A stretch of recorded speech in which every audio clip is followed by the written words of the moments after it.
The word FLINTA to me means freedom.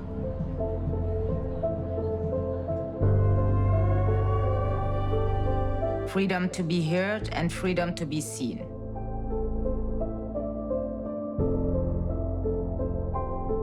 Das Wort FLINTA integriert sehr viele marginalisierte Personen.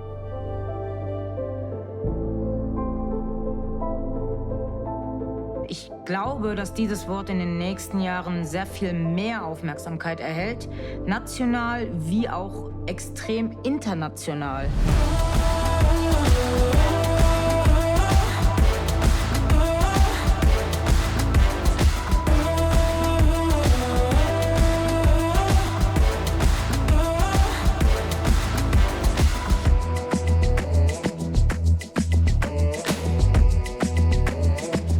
FLINTA, when we started, it was gays and lesbians. Now you have the definition of so many identities, and I love this because you name it, they exist. The term FLINTA is an inclusive term, like it is FLINTA. Female, lesbian, intersexual, non-binary, trans, and agender. It stands for a group of people that inside of the queer community has been marginalized. Und das ist ein recht neuer Begriff, den wir aber auch oft verwenden. The word FLINTA has a really important impact on people's lives. Bedeutet für mich auf jeden Fall Freiheit, genauso sein zu können, wie ich mich schon immer gefühlt habe, ohne mich für irgendwas erklären zu müssen.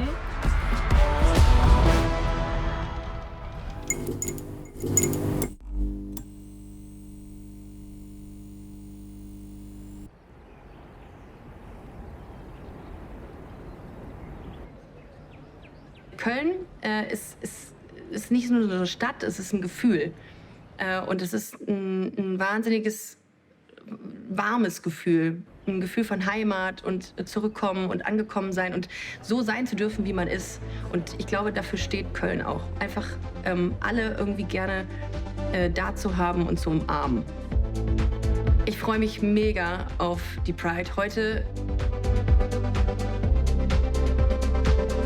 Das wird so ein Highlight und es füllt mein Herz komplett zu wissen, dass alle zusammenkommen und alle miteinander feiern und einfach frei sind. Well, Cologne is said to be the queer capital of Europe, and I think it actually is. It's a very tolerant place. People are open. Queer Euphoria ist für mich Pride. Das ist der Inbegriff von Begeisterung. Menschen kommen zusammen, um für die Liebe zu kämpfen, zu demonstrieren, zusammen zu feiern und einfach mal irgendwie alles um sich herum zu vergessen. Payman ist die FLINTA-Community. Payman has created this universe for the FLINTA community to make us feel seen and safe. Payman liebt diese Community. Hat wahnsinnig viel schon für die Community gemacht. Ob Partys, eine Bar, schafft Angebote und bringt die ganze Community zusammen.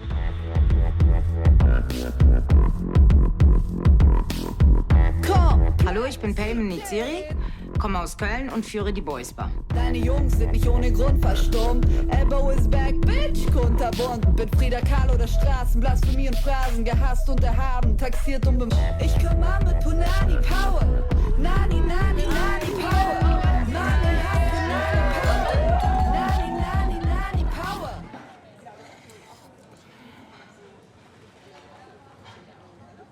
Hallo Berivan, ich hoffe, dir geht's gut und du bist gut in Griechenland angekommen. Sag mal, wann bist du genau in Berlin? Ich bin in Syrien, Aleppo geboren, bin mit 2,5 Jahren nach Deutschland gekommen. Meine Mama ist halb französisch und mein Papa ist halb arabisch aus Syrien.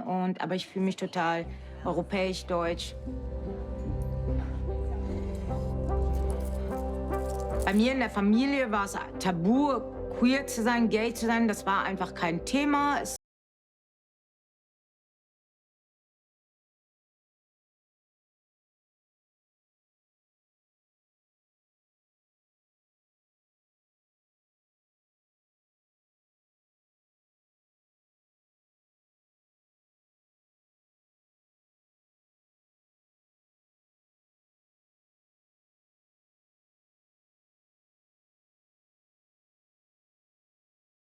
normal ist in Köln. Das hat mich nach Köln gezogen, recht früh.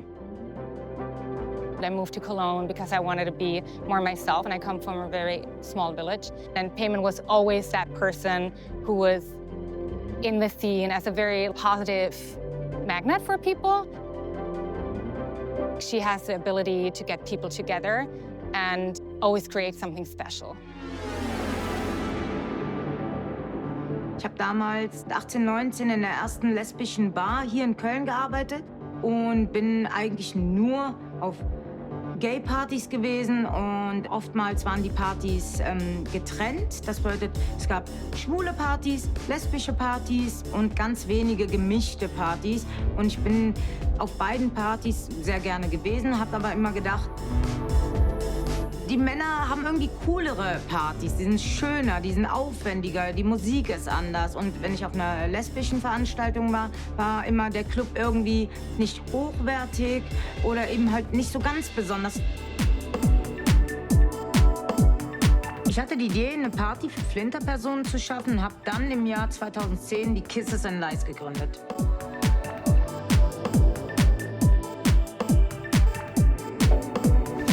She started this party series, Kisses and Lies, over 1.5 decades ago, and to nowadays, to which almost 3,000 people come and gather, and that is incredible. Ich war das erste Mal auf einer FLINTA-Veranstaltung, war ich 2014 auf der Kisses and Lies, einer der größten FLINTA-Partys hier in Köln oder ganz Deutschland. I loved it.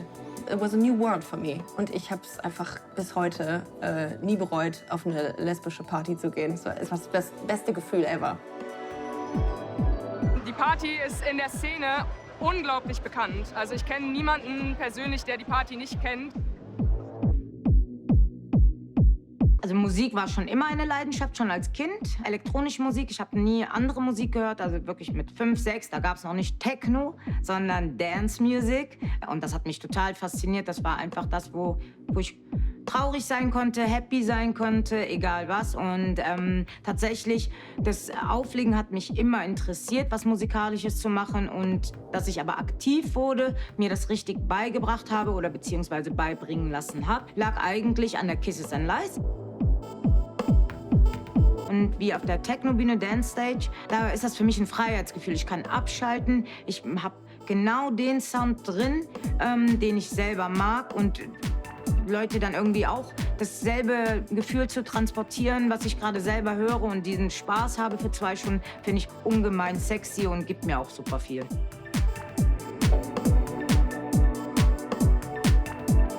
Ich bin ja eigentlich ein introvertierter Typ, schüchterner Typ, muss das hier natürlich kaschieren teilweise manchmal oder viel mehr auf Menschen zugehen.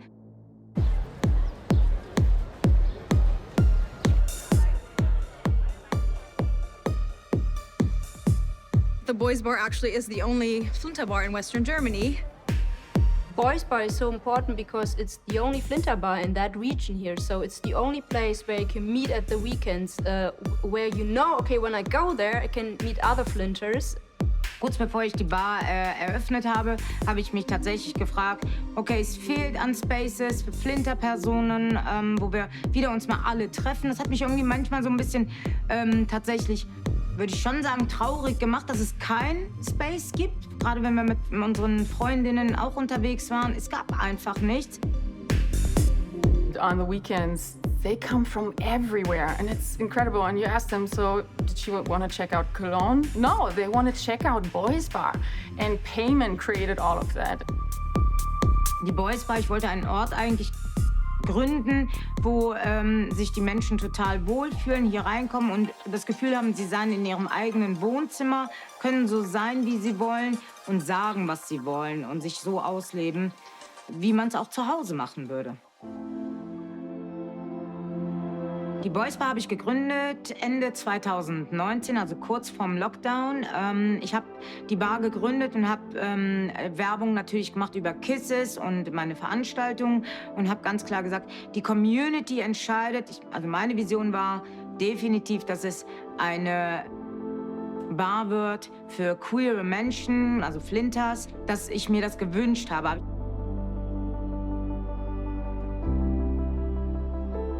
Für mich war es wichtig, bei meinem Konzept es ein bisschen moderner zu gestalten, dass es sexy ist, dass sich verschiedene Menschen da angesprochen fühlen und irgendwie auch ein bisschen, ja, hipper ist das Ganze. The main reasons I love working at the bar are because of the people I work with, because we're family. We spend a lot of time together and we go through a lot of really stressful situations here at the bar. Bonds us together.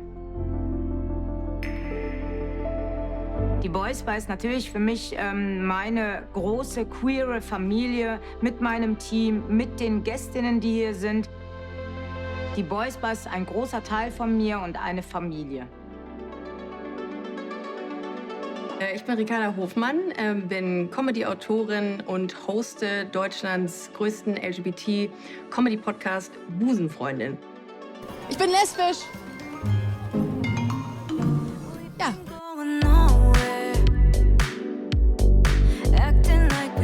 Mit Payman habe ich seit 2019, seit Beginn der Boize Bar, seit sie hier den Laden eröffnet hat, schon öfters zusammengearbeitet. Und es hat mega Spaß gemacht. Wir haben hier Lesungen veranstaltet, wir haben Partys zusammen veranstaltet. Sie war Sponsor unserer Live-Tour und ist kaum wegzudenken. Ich bin in Düsseldorf groß geworden, das ist in der Nähe von Köln. Das erste Mal gemerkt, dass ich queer bin, habe ich mit 5 Jahren.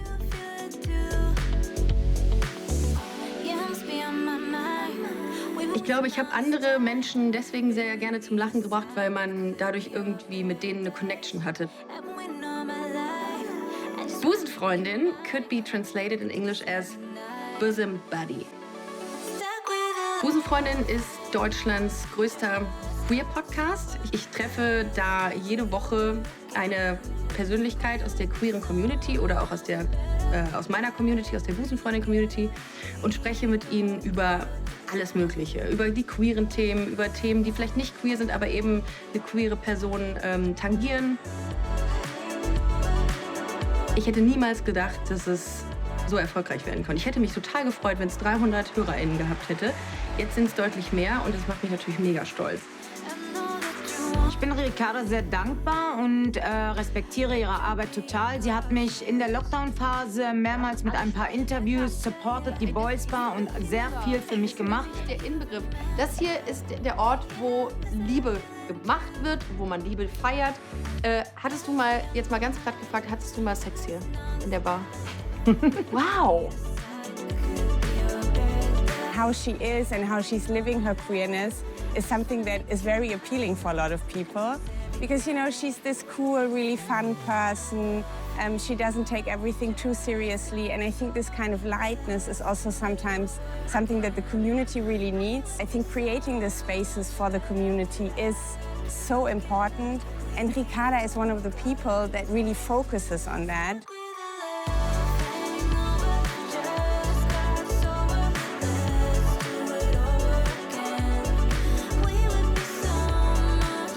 Busenfreundin bedeutet für mich ungelogen alles. Busenfreundin ist so viel mehr für mich als ein Podcast. Busenfreundin ist Teil meiner Identität. Und das ist das schönste Gefühl, was man haben kann, wenn man bei einer Live-Show von jemandem angesprochen wird, der sagt, ey, ich habe nichts in meinem Dorf, wo ich hingehen kann. Ich habe kein Angebot und du kommst mit Busenfreundin und ich suchte diesen Podcast und kann mich so wiedererkennen in dem, was du sagst. Und das ist mega schön.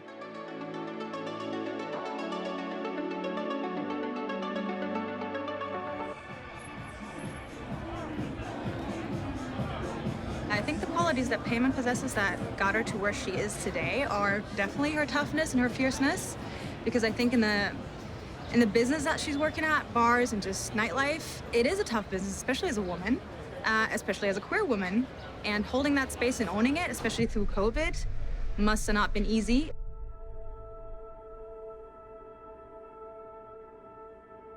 Der Start dieser Bar war ungemein anstrengend. Wir in den Lockdown.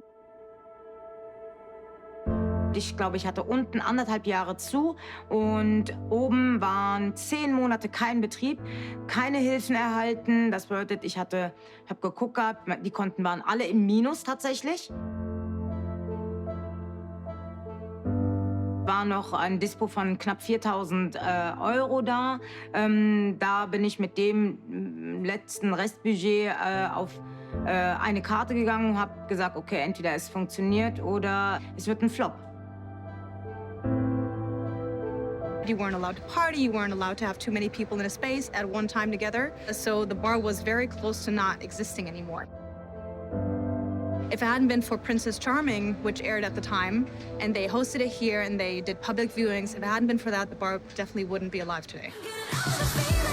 Ich bin Irina und die erste Princess Charming.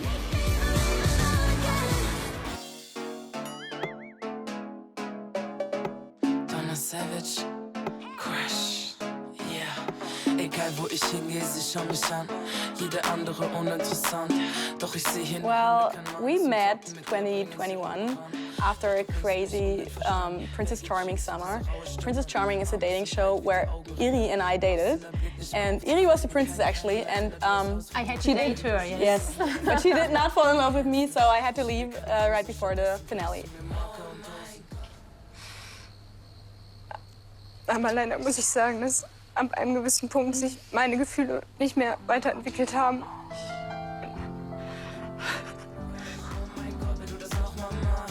And during that summer, Boize Bar showed the show. Like, there were people lining up to watch it, and we met there. Actually, we met there. Yeah. How did we meet? At the beach.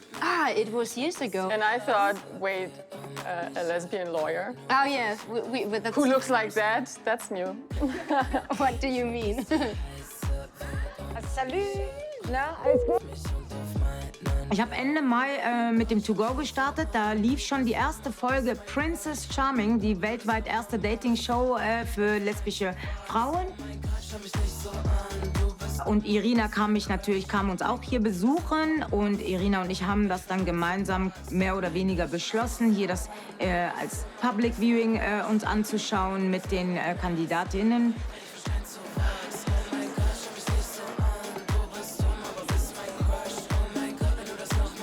Das kann man sich gar nicht vorstellen. Das war einfach deutschlandweit eine Riesenaufmerksamkeit und ein ungemein schönes Feeling.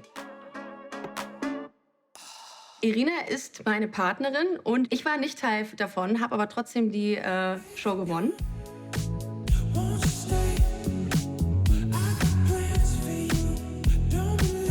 Irina war auch hier und hat mit den Menschen, die hier was getrunken haben und vor Ort waren, hat sie die Show geguckt und ist natürlich auch ein großer Fan dieser Bar, weil sie auch Teil dieser Community ist. When we grew up, there was nothing out there. So that's why I took part in Princess Charming. And then we became those people to crowds.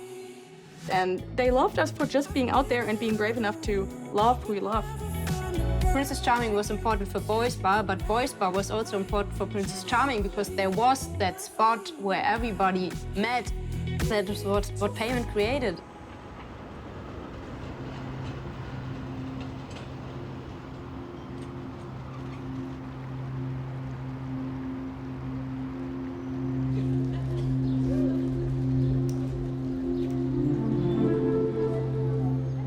So German Constitution's Article 1 says, the dignity of human is inviolable. So very difficult words, right? Unantastbar. Someone once wrote it on my body, which is like, you are not touchable, you're untouchable. That kind of stuck to me a lot. And I feel like something that you can't touch, how dare you attack it? My name is Anbid. I was born in Bangladesh, now living in Cologne. I respond to all pronoun. I am a gender fluid person. I'm a human rights defender and learning more about human dignity. I remember there was one point, when I was in 10th grade, people were screaming gay, gay, gay, gay, gay, or hijra, hijra, hijra, as an insult, as a slur, in front of all the people as I stood to get a first prize for public speaking. And that was like, for me, a public coming out. And since then on, I feel that I have to put myself out there because I am visible anyway. I didn't want to leave my country at all. Through my activism for LGBT human rights, I was part of an organization called Rupan, killed in the cruelest of ways. Police removing the bodies of Jul Hashmanan and his friend after they were hacked to death at home by suspected Islamist militants, all because of their beliefs. Manan was a leading gay rights activist in Bangladesh and an editor of Rupman, the country's first and only magazine for lesbian, gay, bisexual and transgendered people. I remember that time when we wanted to organize our Rainbow Rally for the 3rd year. We started receiving a lot of death threats. Some of them also were directed to my private account on Facebook. And I remember, these are like memories. I'm talking about 7 years ago. Like,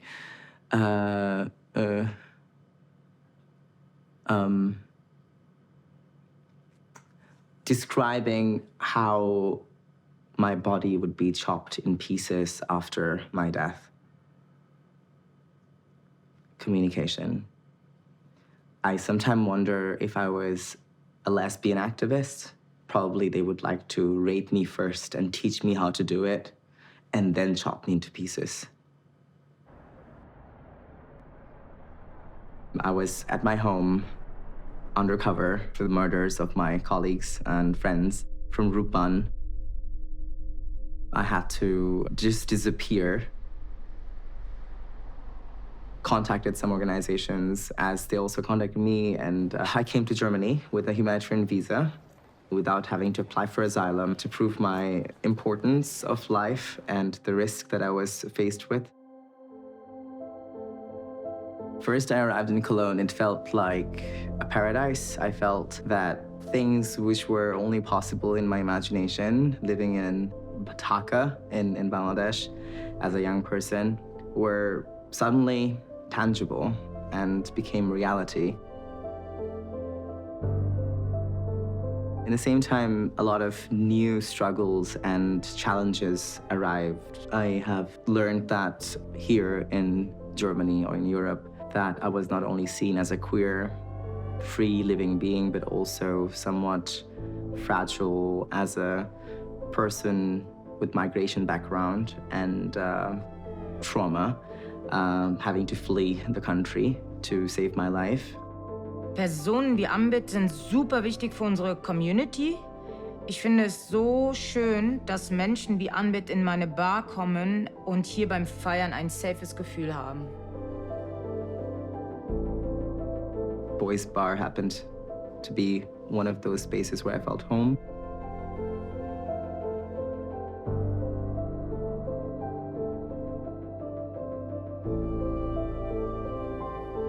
It could be a start of a movement where queer FLINTA spaces can exist in every big cities and then small ones.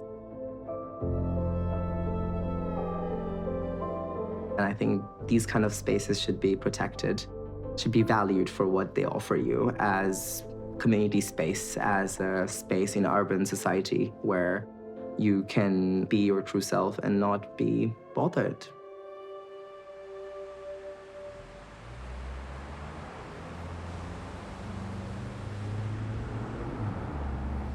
Ja, ich liebe es, alleine zu fahren. Das beruhigt mich, es entspannt mich. Vor allem nachts zu fahren, wenn die Straßen leer sind und ich Musik hören kann. Ich habe 2 Brüder und eine Schwester.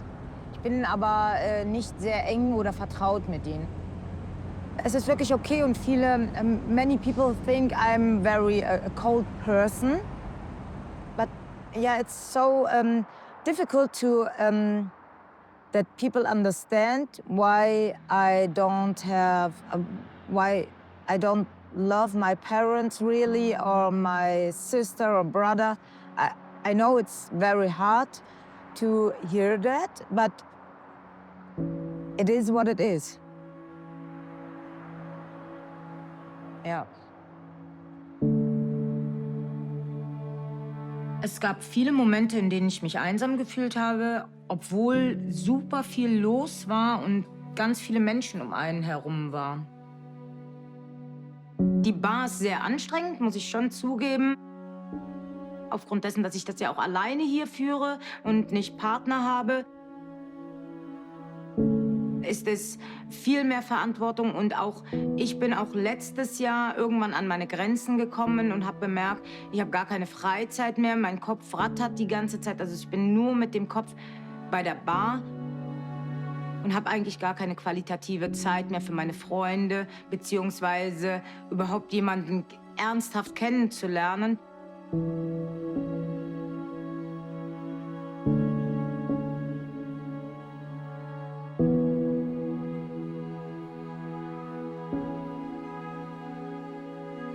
Aufgrund dessen, dass ich unabhängig von meiner Sexualität einfach nicht eine sehr schöne, also keine richtige Bindung zu meinen Eltern habe, was mir auch meistens leid tut. Das liegt, glaube ich, eher an mir selber.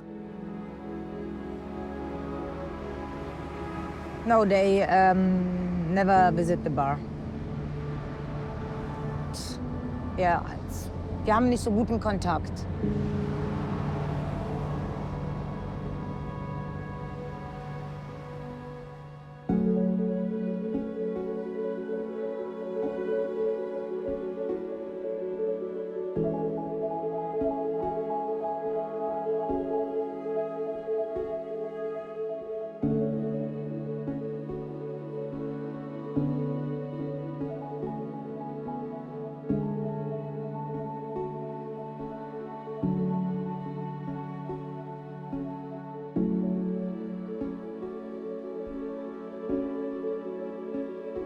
Ich kann nicht erzwingen, jemanden zu lieben, ob es jetzt familiär ist, was irgendwie Menschen ja immer voraussetzen, finde ich nicht persönlich. Und das ist für mich genauso wie wir divers leben wollen, suchen wir uns auch aus, wer Familie ist, wen wir lieben und wen nicht. Und das ist bei mir auch so und ich leide nicht darunter.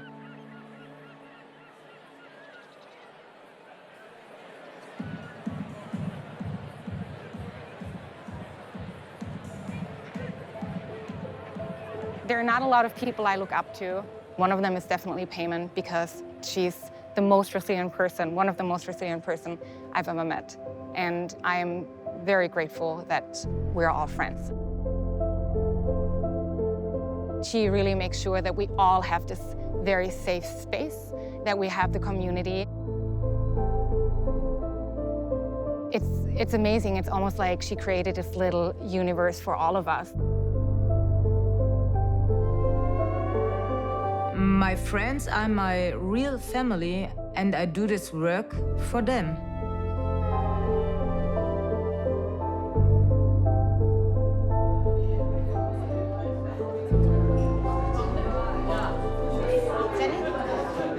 Also Lili kommt so in 3 Stunden.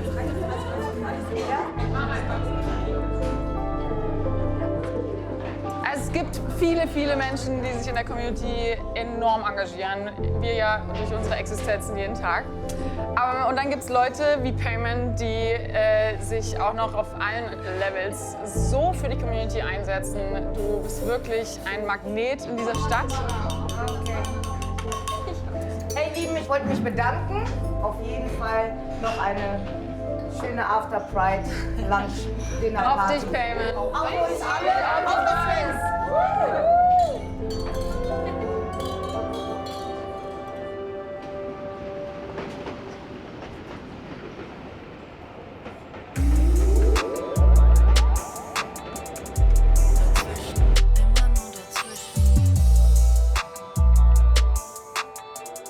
We don't wait for things to happen, we just create spaces that we need.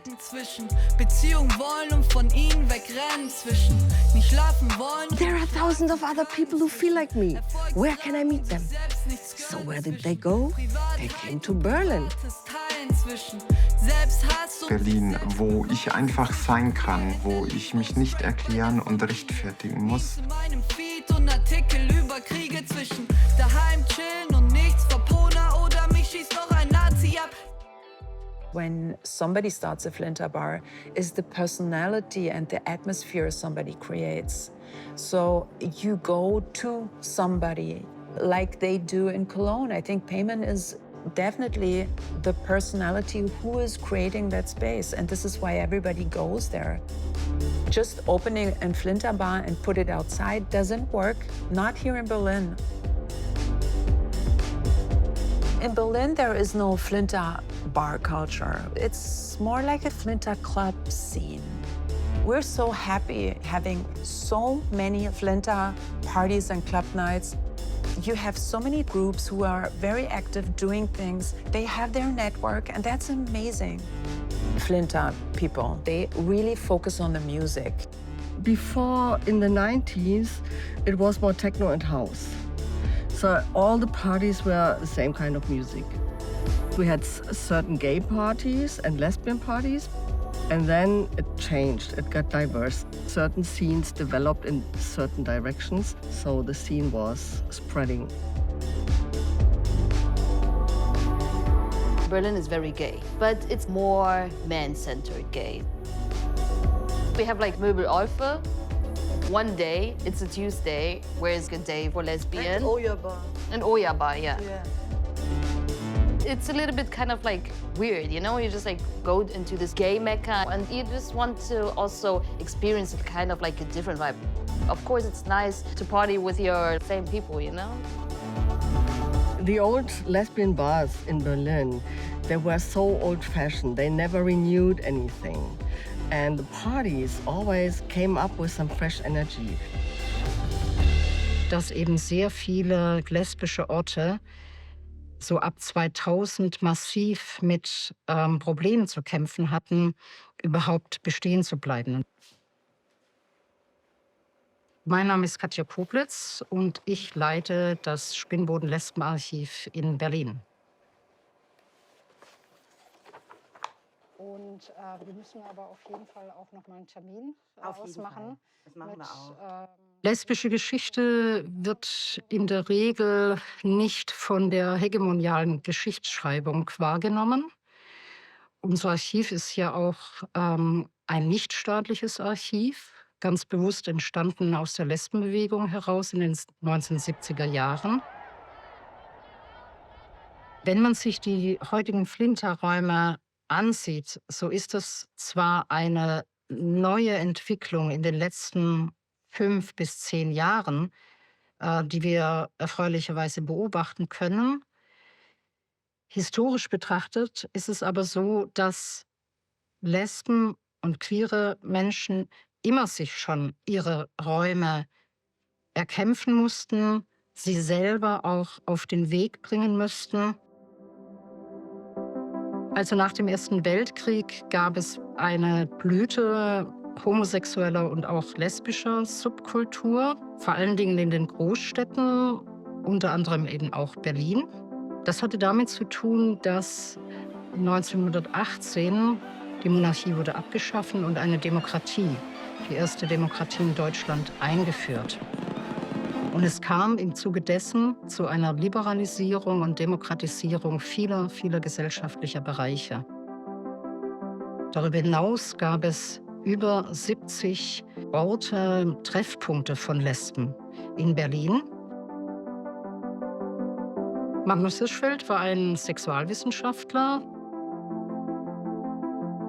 Er hat zusammen mit anderen Aktivisten das Wissenschaftlich-Humanitäre Komitee gegründet, die erste homosexuelle, queere Organisation weltweit, die sich für die Emanzipation, für die Anerkennung von Homosexualität eingesetzt hat. Magnus Hirschfeld hat darauf abgehoben, dass Homosexualität eine natürliche Erscheinungsform ist. Magnus Hirschfeld konnte es mit seinen politischen Beziehungen ermöglichen, dass transgeschlechtliche Menschen, die bei ihm im Institut waren, ein zusätzliches Dokument bekommen haben, mit dem sie in ihren eigenen Geschlecht in der Öffentlichkeit leben konnten. Es währte allerdings nur bis 1933 die Nationalsozialisten die Macht ergriffen haben. Dann wurde das Institut geschlossen, das Institut wurde zerstört und seine Bücher wurden wie viele andere Bücher verbrannt. Nach dem Zweiten Weltkrieg gab es Versuche, die homosexuelle Subkultur wieder zu reetablieren. Also die berühmten Stonewall Riots haben ja in den Vereinigten Staaten stattgefunden, von dort ausgehend dann auch international. Für Berlin ist das sicherlich auch wichtig gewesen, um dann eine homoemanzipative Bewegung auf den Weg zu bringen. Und wir haben dann so ab 1973, 1975 eine zweite Welle, dass dann neue Clubs eröffnet haben. Sei das jetzt das Poel, sei das eben die 2, sei es das Paramount. Diese Clubs haben dann weiterhin Bestand gehabt, viele von denen bis in die 90er Jahre hinein. Wenn wir nicht unsere Geschichte aufbewahren und dann künftige Generationen weitergeben, dann wird es niemand anderes tun und wir haben einen großen Verlust für die Zukunft. Alles Lesbische ist wichtig und sollte erhalten bleiben, damit wir auch die ganzen sonstigen normativen Geschichtsschreibungen hinterfragen, durchbrechen und unsere Geschichten den gleichen Stellenwert bekommen wie die dominanten Geschichten. Nie szczekaj pyskiem, nie dostaniesz biczyskiem.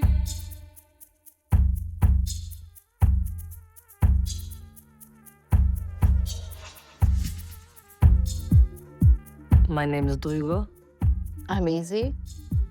And I'm Ebol, and we are the founders of Bebex. I'm a writer. I'm an author, moderator.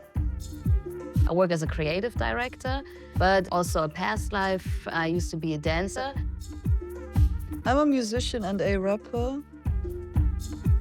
My music is political, queer, and about social issues. Bebex was founded last year in 2022. Guck mal, ich hab 10 Karten bei Vater. Nicht Handtüten, du weißt so. Decken, ja. Ich hab ein paar schwarz-weiß. Ja, analoge. Schwarz-weiß. Machst du aber Fotos? Ja. Ich seh dich wieder im Bikini. We were a friend group, a close friend group, before we created Bebex together.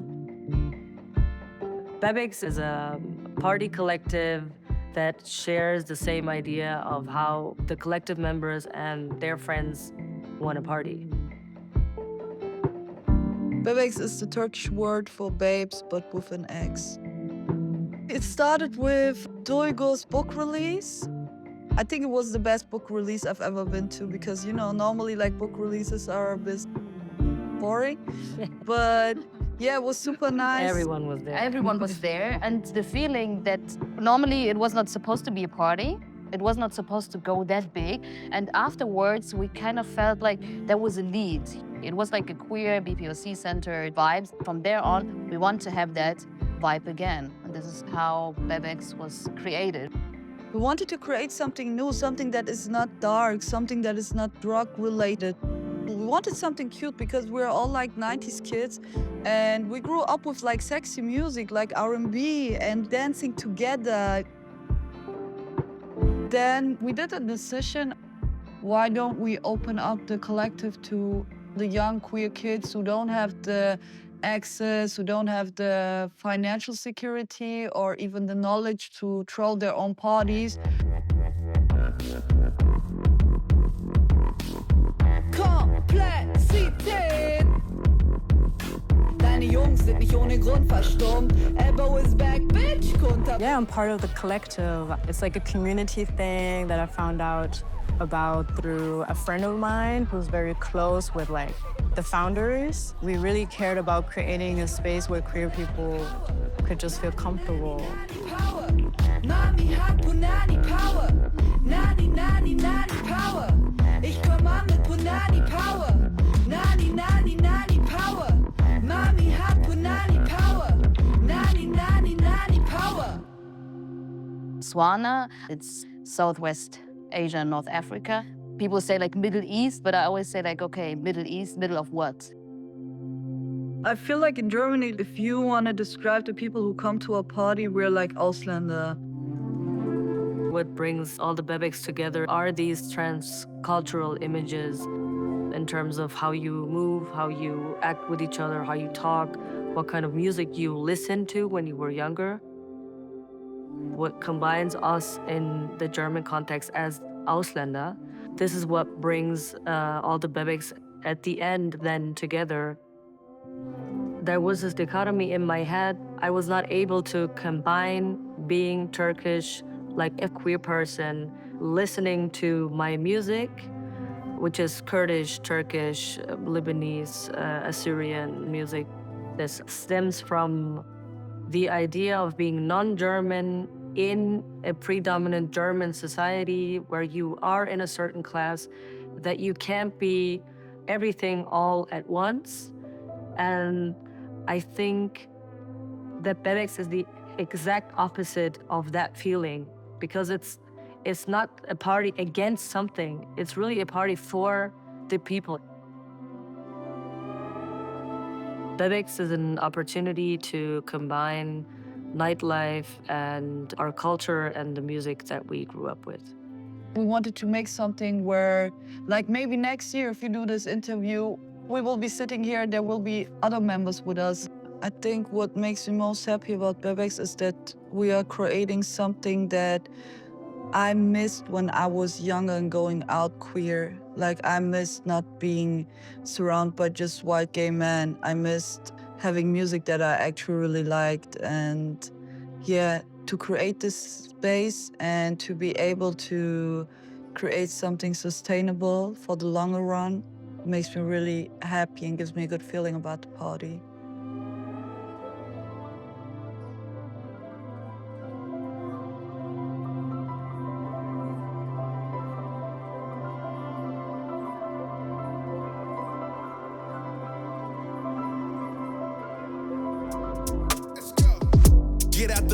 Get out the wagon, what is you saying? Cause I am not playing it.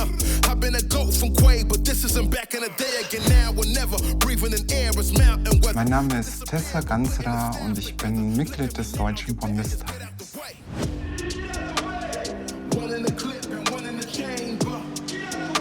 Get out the way. Ich bin im Bayerischen Wald geboren und aufgewachsen, am Eisernen Vorhang. Dann kann man gerne die Umschreibung transgeschlechtlich verwenden, aber ich bin einfach eine Frau, so wie ich geboren wurde. Dass sich queere Menschen im ländlichen Raum, in ländlichen Regionen nicht gesehen fühlen, nicht willkommen fühlen, auch keine queeren Strukturen vorhanden sind. Und das ist auch der Grund, warum sehr viele den ländlichen Raum verlassen haben. Politik ist kein Job wie der andere. Ich glaube, Politik ist vielmehr eine Berufung, eine Mission. Ich bin 2013 das erste Mal in den Bayerischen Landtag gewählt worden und deswegen habe ich mich nach der Landtagswahl 2018 geoutet. Es ist zwar wichtig, gerade im konservativen Bayern, ich würde sagen, das ist wahrscheinlich das deutsche Florida, und deswegen habe ich mich dann entschlossen, für den Deutschen Bundestag zu kandidieren und bin im Herbst 2021 hier im Deutschen Bundestag gewählt worden. Auch diese Nachricht ging nochmal wie eine riesige Welle um die ganze Welt. Des Bayerischen Beirats für nachhaltige Entwicklung halten zu dürfen.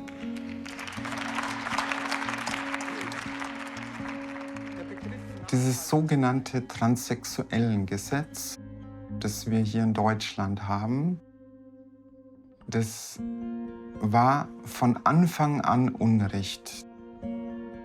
Damit transgeschlechtliche Menschen von diesem Staat so akzeptiert werden, wie sie sind, müssen sie psychologische Gutachten über sich ergehen lassen, müssen einen Antrag bei Gericht stellen. Und ich finde das sowas von entwürdigend. Und es ist so übergriffig und dann müssen sie diese Gutachten auch noch selber bezahlen. Die kosten mitunter bis zu 2.000 € solche Verfahren. Deswegen sind wir Grünen auch angetreten, um dieses entwürdigende Gesetz durch ein echtes Selbstbestimmungsgesetz zu ersetzen, um transgeschlechtlichen Menschen ihre Menschenwürde zu bewahren. Lesbische Frauen und transgeschlechtliche Frauen so viel Diskriminierung erleben. Und deswegen ist es einfach wichtig, dass es auch FLINTA-Räume gibt. Bars wie die Möbel Olfe sind einfach solche Einrichtungen, die ja, für mich nicht nur Safe Space sind, sondern gewisserweise auch ein Raum des Empowerments, wo ich mich nicht rechtfertigen und erklären muss. In the German language, the word for sex and gender is actually the same. It's Geschlecht. And I think talking about visibility, language is a key fact for creating visibility. And for the longer time, people in Germany, I think, have not thought about the depth of definition of the word Geschlecht. It's very important for me personally because I'm part of the trans community. I'm non-binary, that's how I identify. Ich finde, Sprache ist ein sehr mächtiges Instrument. Worte können Menschen zutiefst verletzen. Auf der anderen Seite kann aber auch Sprache vermitteln, kann Brücken bauen, kann Verständnis erzeugen. Sprache ist einfach was sehr, sehr Lebendiges. Die Sprachen haben sich alle permanent weiterentwickelt.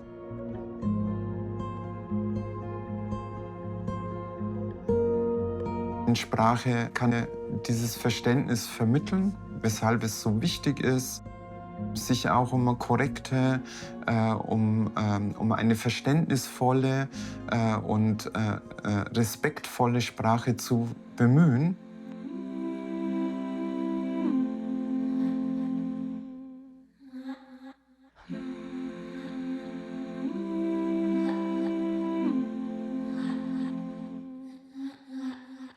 I was walking out the door and I caught my reflection as if for the first time. My face takes all the heat, but I don't get the credit.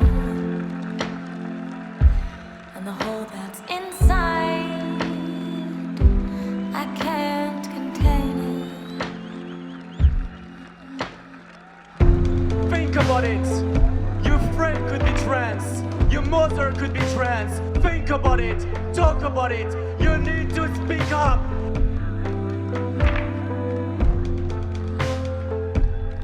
Please welcome Tessa Ganserer.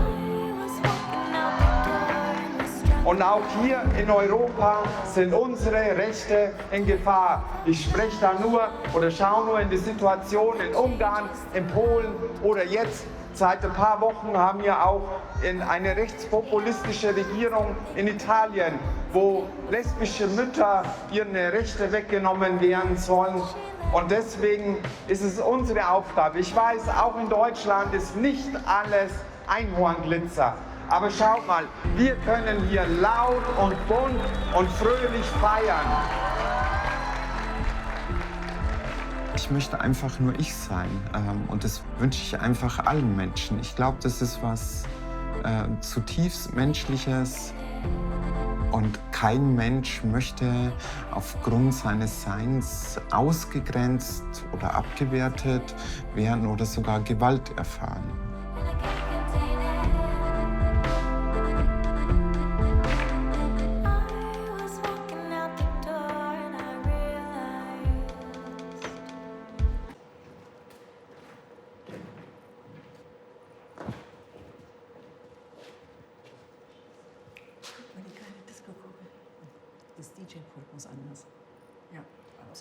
I saw her at one girl's party, and I thought a UFO landed. A UFO? A bright, shining, I don't know, angel thing was suddenly in front of me. And I fell in love instantly. This is not a love story. This is about It's Girls a Town. love, but she said how we met. Yes, it's true.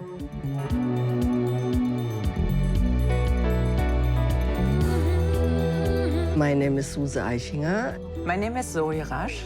I am the creative director of Girls Town, and Suse runs the operations and finance.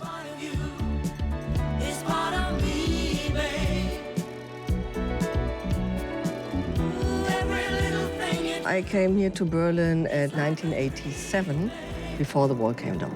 So I'm here 36 years now.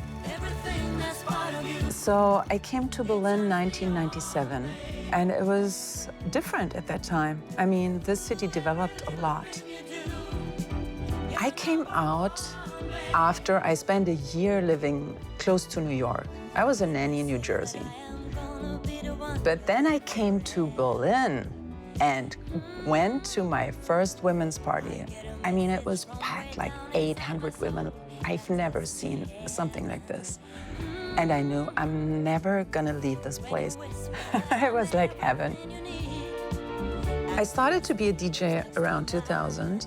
I was a DJ for over 10 years, and I got deep into the gay scene. And I was always in nightlife, 5 days a week, 5 nights a week at least, out in the nightlife, surrounded by artists.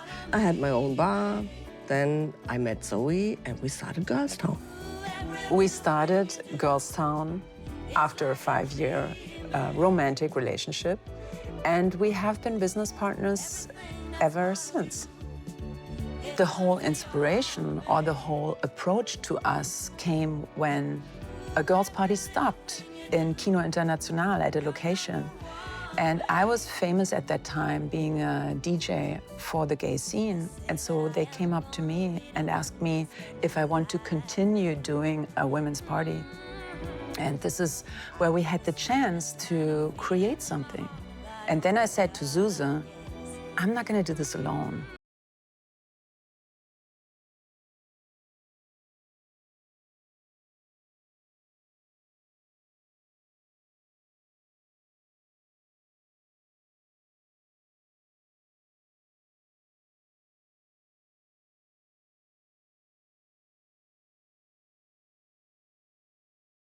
Atmosphere. I mean, we're not into that super chic kind of places. We like it a little bit rough or authentic. I work in security and as a bodyguard for Girls Town. I really enjoy to work for FLINTA party because I'm part of the community and I want everybody to feel like really safe, to enjoy the party and to relax, to have a good time. So the policy at the door is a communication, a conversation that we have with the customers. We want to make sure that, and we explain that it's a FLINTA party, it's a safe space, and it's based on respect. I think this is very important because Berlin has a very strict door policy to give the FLINTA people a safe space. Natürlich. Ah, jetzt. Diese Gästeliste ist für beide Tage. Was? Sowohl Samstag als auch Sonntag. Okay, alles klar. Morgen drucke ich die noch mal aus. Danke. Und werde natürlich die von Freitag rauslöschen. Samstag steht. Ach so, jetzt verstehe ich. Dann kommen die morgen rein. Kommen die heute nicht. Ich habe nicht gesehen. Samstag steht für Samstag. Alles klar, ja. Wir werden soft und sehr rhythmisch anfangen. Okay. Und du wirst nach hinten raus Gas geben. Ja, aber wahrscheinlich machen sie das auf dem anderen kleinen. Genau. Die Musik wird fantastisch. Also nur Smile, Smile, Smile.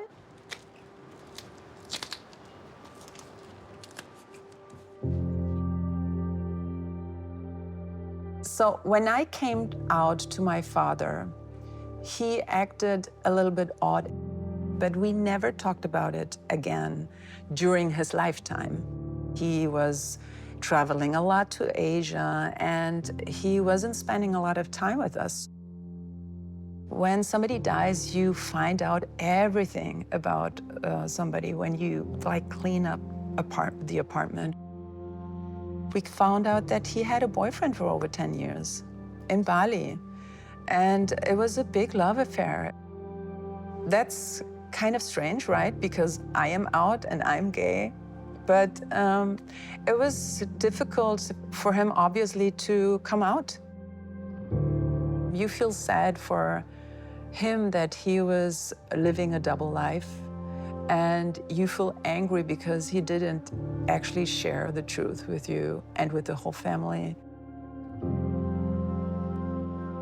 It's a motivation for me to empower everybody to come out, because living a life closeted, you lose life quality. Love is such a big part of our life, and it should be spread out loud and be lived. I do Girls Town because of my identity, and I believe in living your identity freely. I think this is the definition of happiness, being in harmony with yourself and with your identity. My dad didn't have the chance to live that life.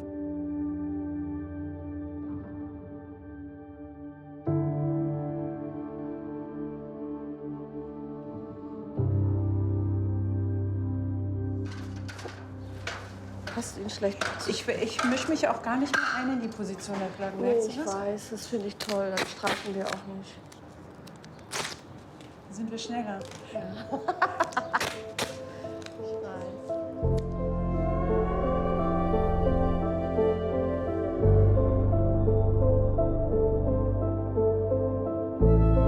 I wouldn't name it Girls Town now, because you exclude some trans people, you exclude non-binary within the name. The brand is so strong. We were discussing about changing it, but I hope that we can still express that we are that safe space.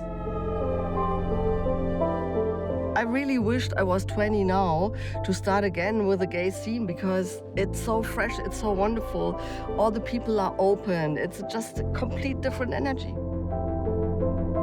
At Girls Town, we create an atmosphere of love and freedom. This is what I define that safer space. You can be whoever you feel you want to be. You can kiss safely whoever you want to kiss. It's definitely a form of empowerment, because what you experience in our safer space, I hope you take out in your daily life.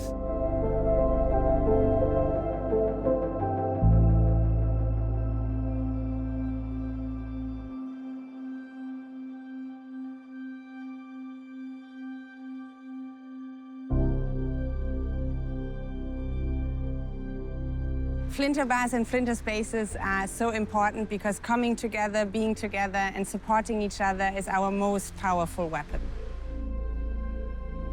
This is not only business, it is a passion. You do it out of passion. What am I saying? We need it all. We need bars, we need parties. More is better.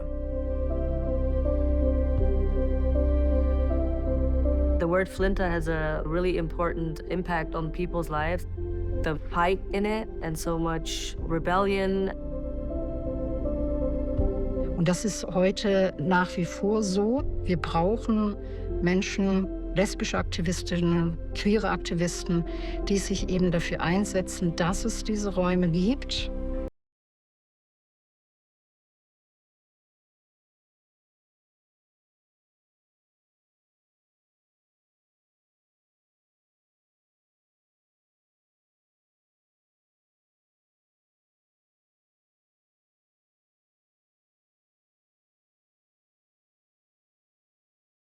Neue Wege zu gehen.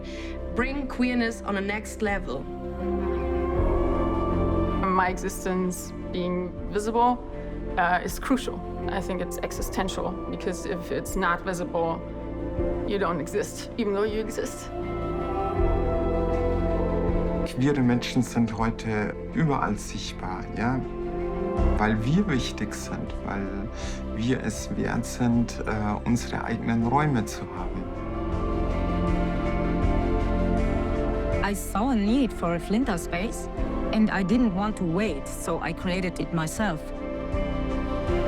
I think my younger self would be very proud of what I'm doing for my community.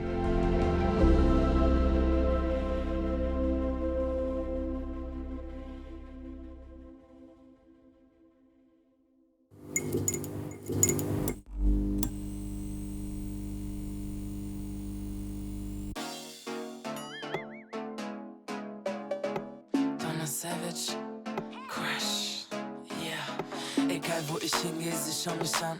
Jede andere uninteressant. Doch ich sehe hier nur Hunde, kein Mann. Zum Talken mit mir bringen sie Runden ran. Doch du bringst mich um den Verstand. Baggy Jeans und diese raue Stimme. Arme sind breit wie die Augenringe. Lost in deinem Blick nicht mehr aufzufinden. Kein Candlelight Dinner, du hast Hausverbot. Denn du schlägst jeden, deine Frau bedroht. Du kennst mich, ich will keine Rosen. Stattdessen bringst du mir Marker und Dosen. Oh mein Gott, schau mich nicht so an. Du bist dumm, aber bist mein Crush. Oh mein Gott, wenn du das nochmal machst, werd ich wahrscheinlich zu wachs. Oh mein Gott, schau mich nicht so an. Du bist dumm, aber bist mein Crush. Oh mein Gott, wenn du das nochmal machst, werd ich wahrscheinlich zu wachs. Oh mein Gott, was machst du mit mir? Mittlerweile haben's doch alle kapiert. Gib dir das, was keiner haben kann. Du und ich im Bett tagelang. Mit mir, ich weiß, dass dir heißer wird. Oh Mann, ich